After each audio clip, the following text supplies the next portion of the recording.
Hello, BookTube. Well, I've now officially gotten my knickers untwisted. I was simply having a bad patch, that's all. So there was no need for me to clutch my pearls and say I simply cannot work under these conditions. And I'm back, and I have a mail haul for you, a nice big mail haul. Plenty of packages, lots of trouble we can get into, and it ends in not just one box, but two. A little box and a big box. So let's start with the packages and look at the waning 2 weeks of the book porn that occurs on this channel. as 2017 winds its way to an end. It's kind of amazing. I imagine BookTube will be rife with, these padded priority-style envelopes that I use, I always worry about whether or not they're going to break open in shipping. They absolutely are not going to break open in shipping. They're incredibly strong. But I imagine BookTube is going to be full of retrospectives on the year. I'm a sucker for that sort of thing. I'll probably do one myself. But in the meantime, who knows how many books we have left? This is mid-December, so another week and a half of mail hauls. That's anyway. What have we got here? Oh goodness gracious! Oh my. Okay, so this is by James Walvin. It comes out in April, and I have no idea what it's called because it's got 3 different titles. It's called Sugar, the World Corrupted, From Slavery to Obesity. So who knows? Spine says just sugar. Spine opts for only one of the 3 titles on the cover. And it's going to be all about the shift of sugar from prize to pariah. Oh my!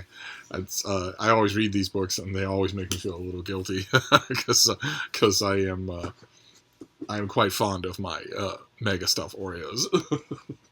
But let's see here. Let's see what the next one is.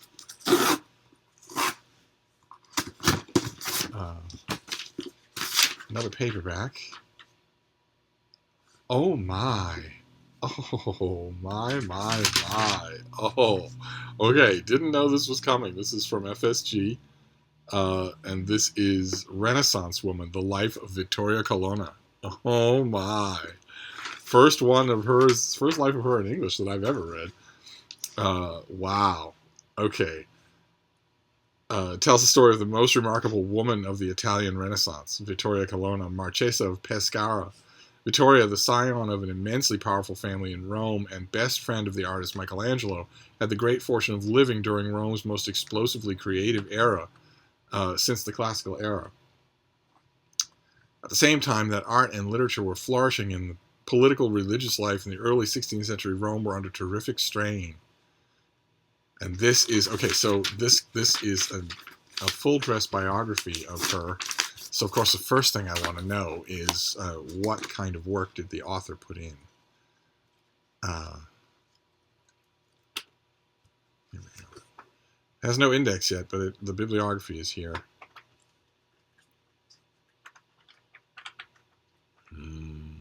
Very good. Very good. Okay. Okay, great. Fantastic. So, a serious biography. Here, hold on just a second. Frida.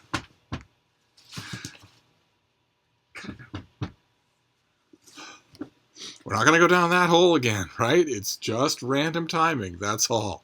It's just random timing. I am not going to become one of those booktubers who needs to set themselves off in their emergency bunker with its own private generators, completely walled off from the rest of the world, because if they don't do that, the rest of the world will prevent them from making videos. I'm not going to be that kind of booktuber. Frida has no idea that I'm making a video. This is just random chance. That's all. So we're just going to forge on here. All right, so we have a history of sugar and a life of Vittoria Colonna, which is a figure in Renaissance history usually known only through Michelangelo, so that's very refreshing. Let's see what this thing is here. These non-padded priority envelopes are a different story. They're a nightmare of fragility. I always wonder how they ever reach their intended. Oh, fantastic. Okay, great. I requested this. This comes out in May, and it's called The World-Ending Fire: The Essential Wendell Berry, edited by Paul Kingsnorth, the author of The Wake. And it's just a collection of Berry's prose. It's just wonderful. Okay, fantastic. I'm trying to decide whether or not this will be one of those books that sparks editors to write pieces. I'm trying to decide if this is going to be one of those things that unexpectedly gets reviewed everywhere, and I kind of sort of think it might. Berry is the favorite of a lot of different people, a lot of people you wouldn't expect. Well, we'll see. I will try and get in on the running there. So what is this next one? Oh, okay, great. This is, I think, a debut novel that I requested. This is by Todd Robert Peterson, and it's called It Needs to Look Like We Tried.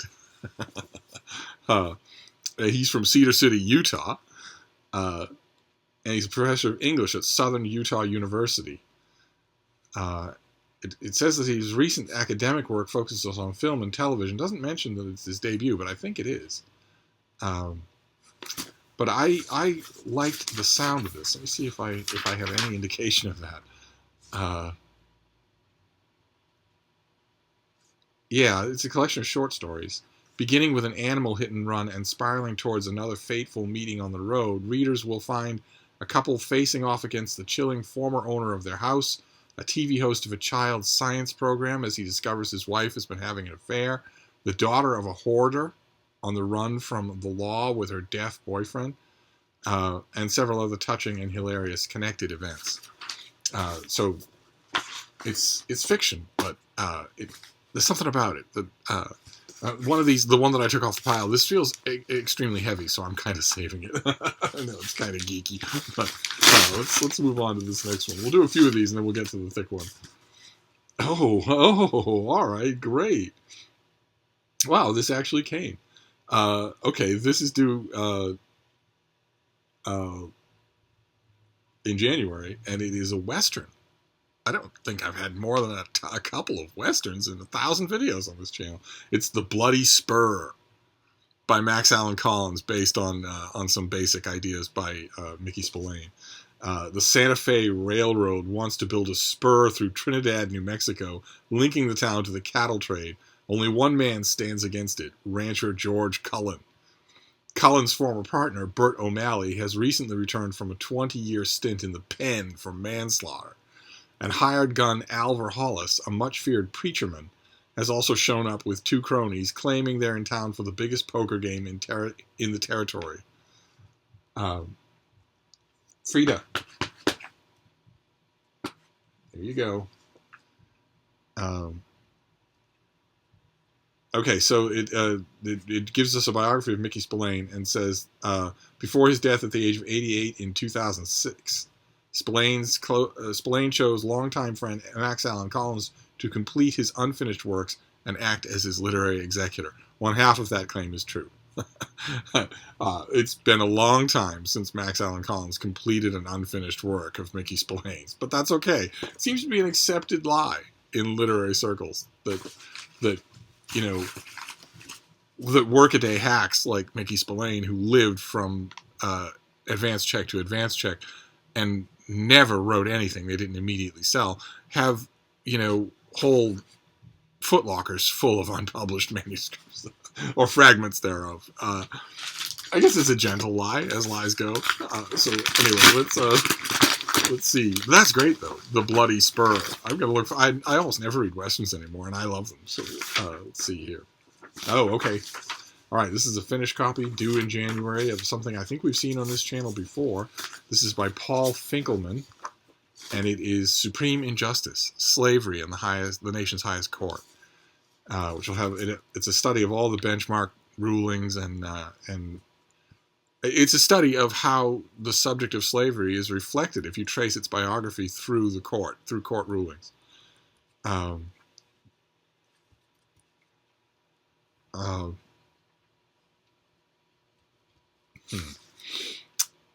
Great. I have had it and I have ignored it, so I will read it as soon as the new year begins. And then move on to this one. It's going to be a grim subject to read about, of course, because a lot of the justices on the Supreme Court were themselves slave owners. So it's talk about a conflict of interest. This mail haul now has 2 new biographies that I didn't know were coming. Oh my God! Oh, and isn't this lovely? Okay, this is Michael Jones, the Black Prince, England's greatest medieval warrior. Wow. As a child, he was given his own suit of armor. At the age of 16, he helped defeat the French. At Poitiers in 1356, his victory over King John II of France forced the French into a humiliating surrender that marked the zenith of England's dominance in the 100 Years' War. As Lord of Aquitaine, he ruled a vast swath of territory across the west and southwest of France, holding a magnificent court at Bordeaux that mesmerized the brave but unruly Gascon nobility and drew them like moths to the flame of his cause. He was Edward of Woodstock, the eldest son of Edward III, better known as the Black Prince. Wow! A full-dress new biography of the Black Prince. Great. Great. Oh, boy. All right. Now we're almost done here. We've got this heavy one here. Probably a finished copy of something. Let's see what this is. Yeah, it's a finished copy of something. Oh, very nice. Okay. All right. Boy, oh boy, I don't know how much, to put it indelicately, I don't know how much more money I can earn here. But this is by William Polk, and it is called Crusade and Jihad. Look at the size of that thing. The 1,000-Year War between the Muslim world and the global North. Wow. Okay, great. It's the first book to encompass in one volume the entire history of the catastrophic encounter between the global North, China, Russia, Europe, Britain, and America, and Muslim societies from Central Asia to West Africa. Okay. Great. I have an editor who will be interested in hearing a pitch of such a book. All right, now we're at the boxes. We'll do the little one first. I'm assuming this is going to be mass market romances because it's the wrong shape to be a full-size book. Let's see. Let's see what this is.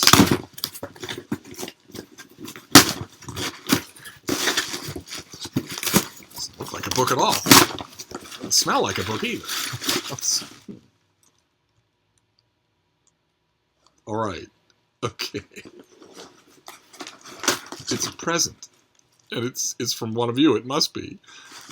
Does it have a card? No, it does not have a card. Okay. In the last 2 weeks, I have been getting presents in the mail from all of you. I don't know what I think about that. I am accustomed to being the one who sends presents, not the one who gets them in the mail. That's not why I do any of this. But at the same time, I can hardly scold people for getting me presents. And this just isn't any present. This is Fudge.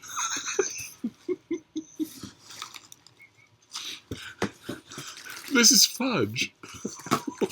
Oh, in pretty red boxes.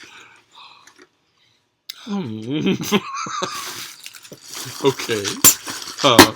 Well, it's not a book, but it has suddenly become my favorite part of this mail haul. And now we'll move on to the final box. This big thing here. So we'll see what this is.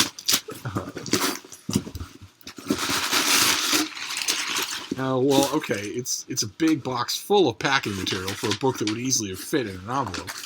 But let's see. Oh, fantastic! Oh, great! Great! Okay, I have already... This I think is a 2017 release. Look at that. Isn't that terrible? I have a packing slip.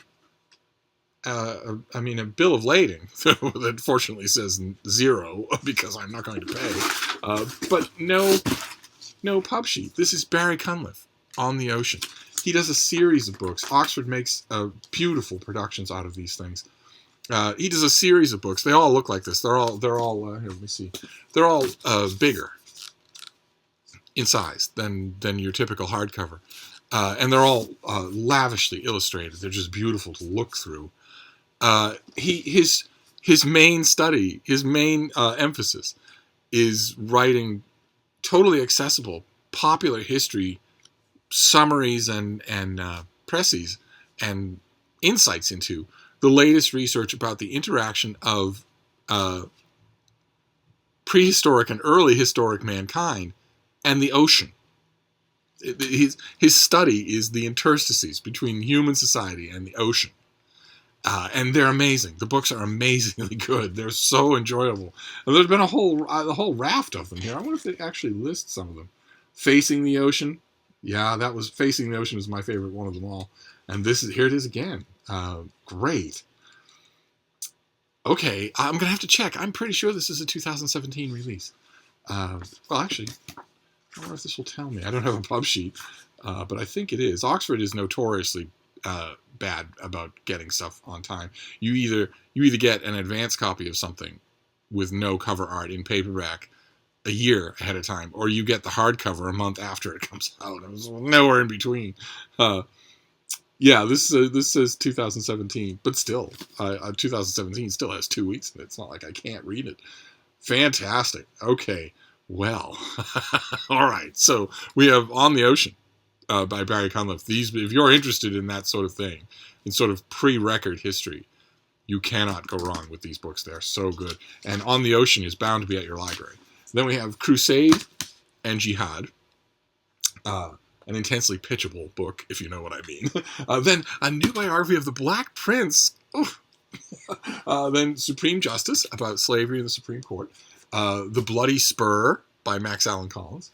Overseen from hell by the spirit of Mickey Spillane. Then It Needs to Look Like We Tried, which I think is a debut collection of short stories. Then The World-Ending Fire, a collection of the omnivorously curious prose of Wendell Berry. Very intriguing. Then Victoria Colonna in a biography of her own. How's that? And then History of Sugar and How Bad It Is for You. And then right on top of the History of Sugar and How Bad It Is for You, 2 packages of fudge. I didn't plan it that way, but all right, there we go. Look at that. All right. See, so that was a mail haul, no problems. One brief word with Frida, and the world didn't end. So we're back on track for more videos. So I'll see you soon.